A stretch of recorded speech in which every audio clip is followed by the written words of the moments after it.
আসসালামু আলাইকুম ওরহমতুল্লাহি ওয়াবারাকাতুহ। 1 মিনিট মাদ্রাসা ইউটিউব চ্যানেলে সম্মানিত দিনী ভাই বোনেরা, আমি আশা করি রব্বুল আলমিন আল্লাহ তাআলার অশেষ মেহেরবানিতে আপনারা সকলেই ভালো আছেন, সুস্থ আছেন। আলহামদুলিল্লাহ। আজ অত্যন্ত গুরুত্বপূর্ণ একটি ছোট্ট ভিডিও নিয়ে হাজির হয়েছি। আজ হচ্ছে জিলহজ মাসের প্রথম জুমার দিন। দিনী ভাই বোনেরা, এই জুমার দিনে বা রাতে আপনারা যখনই সময় পাবেন কষ্ট করে এই ছোট্ট দরুদ শরীফটি মাত্র 11 বার পড়বেন। রব্বুল আলমিন আল্লাহ চায় তো আপনার জীবনের সকল গুনাহ ইনশাল্লাহ মাফ হয়ে যাবে। তাই অনুরোধ করছি, কে কি কোন গুনাহ করেছেন, গোপনে প্রকাশ্যে কিংবা যে কোনো ধরনেই পাপের মধ্যেই থাকুন না কেন, রব্বুল আলমিনের কাছে আপনি যদি আজকে এই আমলটির মাধ্যমে আপনার গুনাহের কথা স্বীকার করে মাপ চাইতে পারেন, আল্লাহ তাআলা ইনশাআল্লাহ আশা করি জিলহজের প্রথম জুমার দিনের ওসিলায় আপনার মনে নেক আশা, আপনার গুনাহ মাফ করে দেবেন ইনশাআল্লাহ। আমি অনুরোধ করছি ভিডিওটি মনোযোগ দিয়ে সম্পূর্ণ আমলের নিয়তে দেখার। ইসলামের দৃষ্টিতে পবিত্র জুমা ও জুমাবার রাত দিন অপরিসীম গুরুত্বপূর্ণ। জুমার দিনকে সাপ্তাহিক ঈদের দিন বলা হয়েছে। জুমার দিনের সওয়াব ও মর্যাদা ঈদুল ফিতর ও ঈদুল আজহার মতোই। এই দিন ইসলামী ইতিহাসে বড় বড় মহৎ কিছু ঘটনা ঘটেছে। জুমার গুরুত্ব আল্লাহ তাআলার কাছে এত বেশি যে পবিত্র কোরআনুল কারিমে জুমা নামে একটি স্বতন্ত্র সূরা নাজিল করেছেন। সুবহানাল্লাহ, সুবহানাল্লাহ। আল্লাহ তাআলা ইরশাদ করেছেন, হে মুমিনগণ, জুমার দিন যখন নামাজের আহ্বান জানানো হয় তখন তোমরা আল্লাহর স্মরণে মসজিদে এগিয়ে যাও এবং বেচাকেনা দুনিয়াবি যাবতীয় কাজকর্ম ছেড়ে দাও। এটা তোমাদের জন্য কল্যাণকর যদি তোমরা জানতে। সূরা জুমার 9 নম্বর আয়াত। রাসূল পাক সাল্লাল্লাহু আলাইহি ওয়াসাল্লাম একটি হাদিসে আরো বলেছেন, জুমার দিনে মুমিনের জন্য হলো সাপ্তাহিক ঈদের দিন। এটি ইবনে মাজার একটি হাদিস। তাই এক হাদিসে নবী করিম সাল্লাল্লাহু আলাইহি ওয়াসাল্লাম এভাবে বলেছেন, যেই দিনগুলোতে সূর্য ওঠে বা উদিত হয় ওই দিনগুলোর মধ্যে জুমার দিনই হলো সর্বোত্তম। কারণ ওই দিন হযরত আদম আলাইহিস সালামকে সৃষ্টি করা হয়েছে, ওই দিনই তাকে জান্নাতে প্রবেশ করানো হয় এবং ওই দিনই তাকে জান্নাত থেকে বের করে দেওয়া হয়। আর ওই দিনই কিয়ামত অনুষ্ঠিত হবে। সহিহ মুসলিম শরীফের সহিহ একটি হাদিস। মহানবী সাল্লাল্লাহু আলাইহি ওয়াসাল্লাম আরও ইরশাদ করেছেন, জুমার দিন দোয়া কবুল হওয়ার একটা সময় আছে। কোনো মুসলিম যদি সেই সময়টা পায় আর তখন যদি সে নামাজে থাকে, তাহলে মহান রব আল্লাহ তাআলা তার যে কোনো কল্যাণ কামনা পূরণ করে দেন, আশা পূরণ করে দেন। সুবহানাল্লাহ, সুবহানাল্লাহ। অত্যন্ত ফজিলতপূর্ণ এই সময়টিতে যদি আমরা আল্লাহ তাআলার কাছে বেশি বেশি দরুদ পাঠপূর্বক আমাদের গুনাহের জন্য মাপ চাই, মনের নেক আশা পূরণের জন্য দোয়া করি, আল্লাহ তাআলা আমাদেরকেও নিরাশ করবেন না। তবে জুমার দিনের বিশেষ একটা আমল আছে দিনী ভাই বোনেরা, যেটাকে দরুদের আমল বলা হয়। রাসূল সাল্লাল্লাহু আলাইহি ওয়াসাল্লাম ইরশাদ করেন, তোমরা জুমার দিনে আমার উপর বেশি বেশি দরুদ পাঠ করো, কেননা তোমাদের পাঠকৃত দরুদ আমার সামনে পেশ করা হয়। আবু দাউদ শরীফের একটি হাদিস। আর এমনিতে তিরমিজি শরীফের হাদিস অনুযায়ী আমরা জানতে পারি, যে ব্যক্তি দরুদ পাঠ করে আল্লাহ রাব্বুল আলামিন তার উপর 10টি রহমত নাজিল করেন। সুবহানাল্লাহ। সুতরাং আমাদের জুমার দিন অন্যান্য আমলের সাথে সাথে বেশি বেশি দরুদ পাঠ করতেই হবে। এছাড়াও দরুদের অসংখ্য ফজিলত রয়েছে দিনী ভাই বোনেরা। আনাস ইবনে মালিক রাদিয়াল্লাহু তাআলা আনহু বলেন, আল্লাহ রাসূল সাল্লাল্লাহু আলাইহি ওয়াসাল্লাম বলেছেন, যে ব্যক্তি আমার উপর একবার দরুদ পাঠ করবে, আল্লাহ তাআলা তার উপর 10 বার রহমত নাজিল করবেন, তার 10টি গুনাহকে মিটিয়ে দেওয়া হবে এবং তার জন্য 10টি মর্যাদা উন্নতি করা হবে। সুবহানাল্লাহ, সুবহানাল্লাহ। শুধু তাই নয়, দরুদ পাঠকারীর জন্য ফেরেশতারা পর্যন্ত দোয়া করতে থাকেন।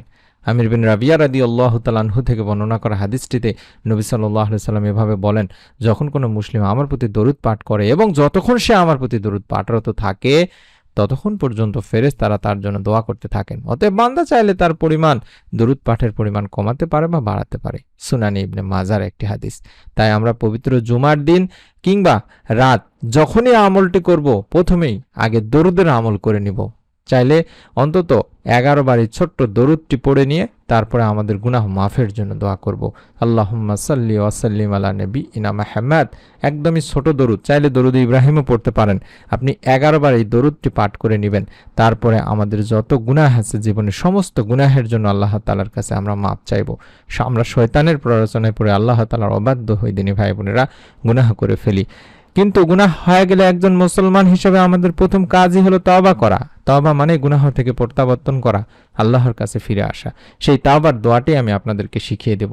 হাদিসে পাকেও আল্লাহ রাসূল সাল্লাল্লাহু আলাইহি সাল্লাম বলেন, তোমরা যদি পাপাচার করতে, এমনকি তোমাদের পাপ আকাশের সীমা পর্যন্ত পৌঁছে যেত, অতঃপর তোমরা তওবা করতে, তাহলে মহান রব আল্লাহ তাআলা অবশ্যই তোমাদের তওবা কবুল করবেন। সুনান ইবনে মাজার একটি হাদিস। তাই পাপী বান্দাদের আল্লাহ তাআলা আশার বাণী শুনিয়েছেন, বলেছেন, হে আমার বান্দারা, যারা নিজেদের উপরে জুলুম করেছো, তোমরা আল্লাহর রহমত থেকে নিরাশ হও না। নিশ্চয়ই আল্লাহ অবশ্যই সব গুনাহ মাফ করেন, কারণ তিনি ক্ষমাশীল, পরম দয়ালু। সূরা জুমার 53 নম্বর আয়াতে বলা হচ্ছে।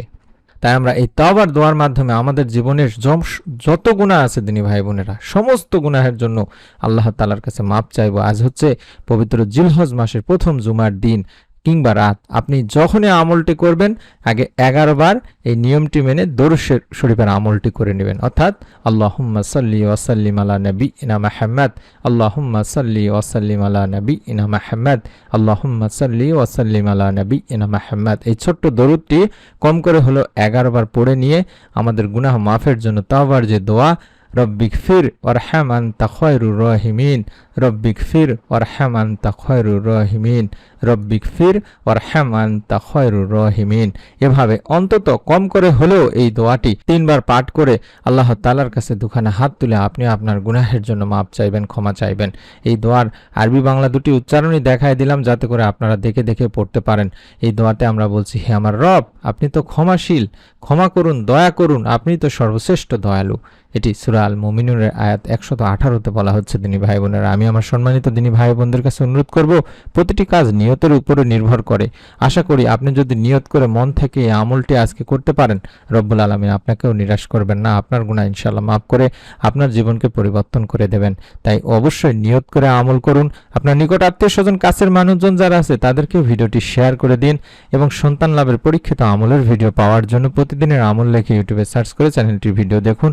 অসংখ্য মা ও বোন সন্তান লাভের নতুন ভিডিওগুলো চান, তারা এই চ্যানেলে গেলে ভিডিওগুলো পেয়ে যাবেন। এবং আমরা প্রতিদিন এই জিলহজ মাসের প্রত্যেক দিন একটি করে নতুন ভিডিও আমরা দিচ্ছি। সেই ভিডিওটি পাওয়ার জন্য হলো চ্যানেলটি সাবস্ক্রাইব করে বেল বাটনটি অন করে রাখুন। সকলে ভালো থাকুন, সুস্থ থাকুন। মহান রব আল্লাহ আমাদের সকলকে এই ছোট্ট আমলের ওসিলায়, জিলহজ মাসের প্রথম জুমার দিন কিংবা রাতের আমলের ওসিলায় আমাদের জীবনের সমস্ত গুনাহ মাফ করুন, দুনিয়া আখিরাতে শান্তি দান করুন। আমিন। আসসালামু আলাইকুম ওয়া রাহমাতুল্লাহি ওয়া বারাকাতুহু।